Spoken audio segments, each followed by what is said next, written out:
अस्सलामुअलैकुम। आज हम बात करेंगे मैट्रिक्स मल्टीप्लिकेशन के बारे में, यानी दो मैट्रिक्स को हम किस तरह से मल्टीप्लाई करते हैं, कौन से कंडीशंस है वो भी देखेंगे कि हमारे पास जब दो मैट्रिक्स आपस में मल्टीप्लाई करेंगे हम उनको, तो वो हमारे पास कब कंपेटेबल होंगे मल्टीप्लिकेशन के लिए। पहले हम सिंपल मल्टीप्लिकेशन की बात करते हैं।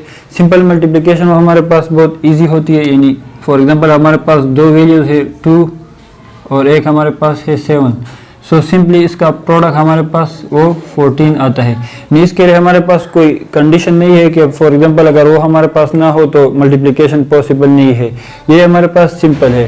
लेकिन अगर हम दो मैट्रिक्स को मल्टीप्लाई करेंगे, फॉर एग्जांपल एक हमारे पास है मैट्रिक ए और एक हमारे पास है मैट्रिक बी, इन दोनों को हम किस तरह से मल्टीप्लाई करेंगे, इसके लिए हमारे पास कुछ कंडीशंस है। पहला कंडीशन हमारे पास ये है कि जो फर्स्ट मैट्रिक होगा, फर्स्ट मैट्रिक उसके कॉलम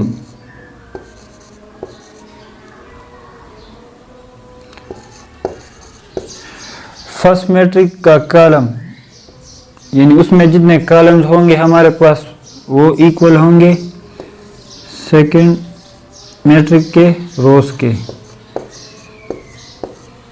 यानी अगर फर्स्ट मैट्रिक में हमारे पास दो कॉलम्स है तो सेकंड मैट्रिक में फर्स्ट मैट्रिक में हमारे पास अगर दो कॉलम है तो सेकंड मैट्रिक में हमारे पास दो रोज होंगे। या अगर फर्स्ट मैट्रिक में हमारे पास तीन कॉलम्स है तो सेकंड मैट्रिक में हमारे पास तीन रोज होंगे। तो ये हमारे पास फर्स्ट कंडीशन है। सेकंड कंडीशन हमारे पास ये है कि जो फर्स्ट हमारे पास मैट्रिक होगा उसके रोज में जितने एलिमेंट्स होंगे, elements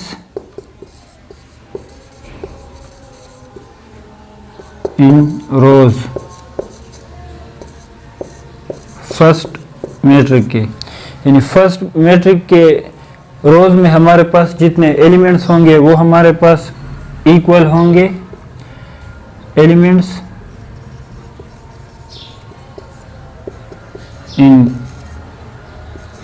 in column of second matrix. यानी फर्स्ट जो मैट्रिक होगा उसके रोज में जितने एलिमेंट्स होंगे वो हमारे पास इक्वल होंगे सेकेंड मैट्रिक के कॉलम में जितने एलिमेंट्स हमारे पास है। ये दो कंडीशन है हमारे पास। अगर ये हमारे पास होंगे तो तभी हमारे पास मल्टीप्लिकेशन वो पॉसिबल होगी। तो अब हम देखते हैं एग्जांपल्स को कि किस तरह से हम मल्टीप्लाई करते हैं। अभी हम पूरा मेथड देखेंगे। फॉर एग्जांपल हमारे पास एक मैट्रिक है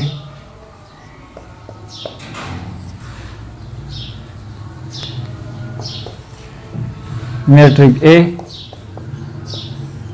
इसमें हमारे पास फॉर एग्जांपल वैल्यूज है 2, 4 और सेकेंड मैट्रिक है हमारे पास बी।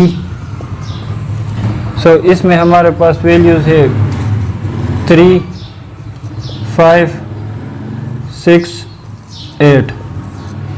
ये दो मैट्रिक्स है। अब हम देखते हैं कि ये हमारे पास कंपेटेबल है मल्टीप्लिकेशन के लिए या नहीं। फर्स्ट कंडीशन हमारे पास यह है कि फर्स्ट मैट्रिक के कॉलम और दूसरा मैट्रिक उसके रोज वो हमारे पास इक्वल होंगे। ये हमारे पास फर्स्ट मैट्रिक है तो इसमें हमारे पास एक कॉलम है, यानी इसमें हमारे पास सिर्फ वन कॉलम है और इसमें हमारे पास दो रोज है। यहाँ पर हमारे पास वन कॉलम है और यहाँ पर हमारे पास 2 रो है, यानी ये हमारे पास इक्वल नहीं है। इस वजह से ये दोनों मैट्रिक्स आपस में कंपेटेबल नहीं है मल्टीप्लिकेशन के लिए। अभी हम एक और एग्जांपल देखते हैं।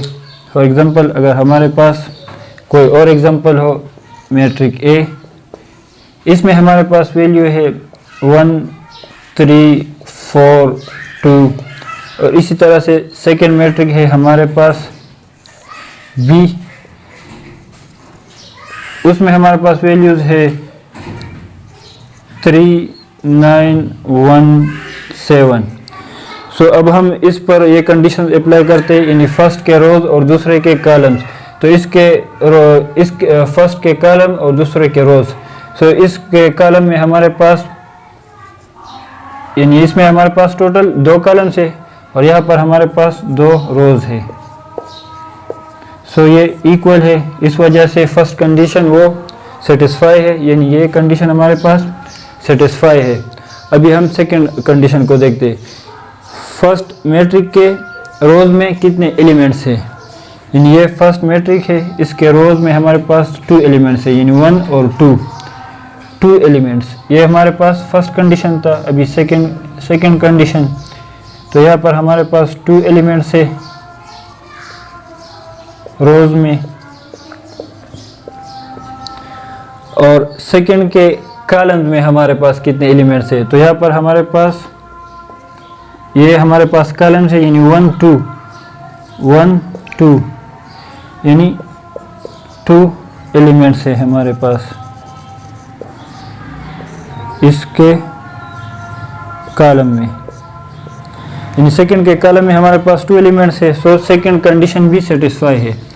सो अब ये हमारे पास, यानी ये दोनों मैट्रिक्स हमारे पास ये कंपेटेबल है और ये हमारे पास कंपेटेबल नहीं थे। सो अभी हम देखते हैं आगे के किस तरह से हम दो मैट्रिक्स को मल्टीप्लाई करेंगे। सो अभी हम मेथड देखते हैं कि किस तरह से हम दो मैट्रिक्स को आपस में मल्टीप्लाई करते हैं। सो एग्जांपल करते हैं। हमारे पास मैट्रिक ए है, यानी 5 2, और मैट्रिक बी हमारे पास है 1 4। सो इन दोनों मैट्रिक्स को अब हम आपस में मल्टीप्लाई करेंगे। सो फर्स्ट मैट्रिक का ऑर्डर हमारे पास वो 1 क्रॉस 2 है, यानी इसमें हमारे पास एक रो है और 2 कॉलम्स है, और इसमें हमारे पास 2 रोज है और 1 कॉलम है। सो इसका ऑर्डर हमारे पास 1/2 है और इसका ऑर्डर हमारे पास 2/1 है। सो पहले कंडीशन को अगर आप लोग देखें, यानी रोज और कॉलम वो इक्वल होंगे दोनों मैट्रिक्स के। सो इसमें हमारे पास 2 कॉलम्स है और इसमें हमारे पास 2 रोज है। फर्स्ट कंडीशन वो हमारे पास वो सही है। दूसरा कंडीशन हमारे पास, यानी एलिमेंट्स इन फर्स्ट रोज, यानी फर्स्ट मैट्रिक के रोज में कितने एलिमेंट्स है। सो इसमें हमारे पास 2 एलिमेंट्स है। सेकंड मैट्रिक के कॉलम में हमारे पास कितने एलिमेंट्स है, उसमें भी हमारे पास 2 एलिमेंट्स है, यानी ये दोनों आपस में इक्वल है। सो सेकंड कंडीशन भी हमारे पास सेटिस्फाई है। अभी हम इन दोनों मैट्रिक्स को मल्टीप्लाई करेंगे। सो मल्टीप्लिकेशन का मेथड ये इस तरह से है कि हम रोज़ को मल्टीप्लाई करेंगे कॉलम्स के साथ, और मल्टीप्लिकेशन कुछ इस तरह से होगा कि फर्स्ट वैल्यू को हम मल्टीप्लाई करेंगे फर्स्ट के साथ और सेकंड वैल्यू को मल्टीप्लाई करेंगे सेकंड के साथ। सो हमारे पास रिजल्टेंट मैट्रिक्स कुछ इस तरह से आएगा, यानी 5 × 1, फिर प्लस लिखेंगे बीच में, और 2 क्रॉस 4। सो इन दोनों को अब हम प्लस करते हैं। 5 × 1 तो इससे 5 बनता है, और 2 × 4 तो इससे हमारे पास 8 बनता है। सो A क्रॉस B हमारे पास बनेगा 13। सो जो रिजल्टेंट मैट्रिक्स हमारे पास आया है वो है 13। सो अब हमें किस तरह से पता चलेगा कि जो भी हमारे पास रिजल्टेंट मैट्रिक होगा उसका ऑर्डर हमारे पास क्या होगा। सो ये आप लोग हमेशा याद रखें कि जब भी हम दो मैट्रिक्स को मल्टीप्लाई करेंगे, सो फर्स्ट मैट्रिक में जितने रोज है और दूसरे मैट्रिक में जितने कॉलम्स है, यही हमारे पास ऑर्डर बनेगा रिजल्टेंट मैट्रिक्स का। यानी इसका ऑर्डर हमारे पास क्या बना है, इसका ऑर्डर हमारे पास वो है 1 क्रॉस 1, यानी एक रो और एक कॉलम। और इन दोनों का अगर हम, यानी इसका रो और इसका कॉलम हम चेक करें तो ये भी हमारे पास 1 क्रॉस 1 है। अभी हम एक और एग्जांपल करते हैं। सो यहाँ पर अभी हम दो मैट्रिक्स लेते हैं और एक और एग्जांपल करते हैं। यानी मैट्रिक ए हमारे पास है 2 5 1 1, और मैट्रिक बी हमारे पास है 3 और 1 1 5। सो ये हमारे पास एक और एग्जांपल है। अब इसको हम देखते हैं कि इसको हम किस तरह से मल्टीप्लाई करेंगे। सो इसका ऑर्डर हमारे पास 2 क्रॉस 2 है और इसका ऑर्डर भी हमारे पास 2 क्रॉस 2 है। सो अब जब हमारे पास रिजल्टेंट मैट्रिक्स बनेगा तो उसका ऑर्डर भी हमारे पास यानी इसके रोज और इसके कॉलम, सो रिजल्टेंट मैट्रिक्स वो हमारे पास इसका ऑर्डर 2 क्रॉस 2 बनेगा। अभी हम मल्टीप्लाई करते हैं ए क्रॉस बी को, यानी फर्स्ट रो को हम पहले मल्टीप्लाई करेंगे फर्स्ट कॉलम के साथ। सो 2 मल्टीप्लाई 5 प्लस 2 मल्टीप्लाई 3 और 5 मल्टीप्लाई 1। अभी हम फर्स्ट रो को सेकंड कॉलम के साथ मल्टीप्लाई करेंगे, यानी जब तक हमारे पास फर्स्ट रो मल्टीप्लाई होगा तो हम इस तरह से साइड पर इस तरह से यहाँ पर लिखेंगे। अभी फर्स्ट रो और second column 2 cross 1 plus 5 cross 5। अभी फर्स्ट रो वो ख़त्म हो गया, अभी सेकंड रो की बारी है तो वो हम नीचे लिखेंगे सेकंड रो और फर्स्ट कॉलम। सो पहले वैल्यू को पहले के साथ मल्टीप्लाई करेंगे प्लस सेकंड वैल्यू को सेकंड के साथ। इसी तरह से अब सेकंड रो और second column 1 cross 1 plus 1 cross 5। अब इनको ऐड करते हैं, सो इससे हमारे पास 6 बनता है और 5 1 जा 5। इस तरह से 2 1 जा 2 प्लस 5 5 जा 25, 1 3 जा 3 प्लस 1 1 जा 1। इस तरह से इसे हमारे पास 1 बनता है और 1 5 जा 5।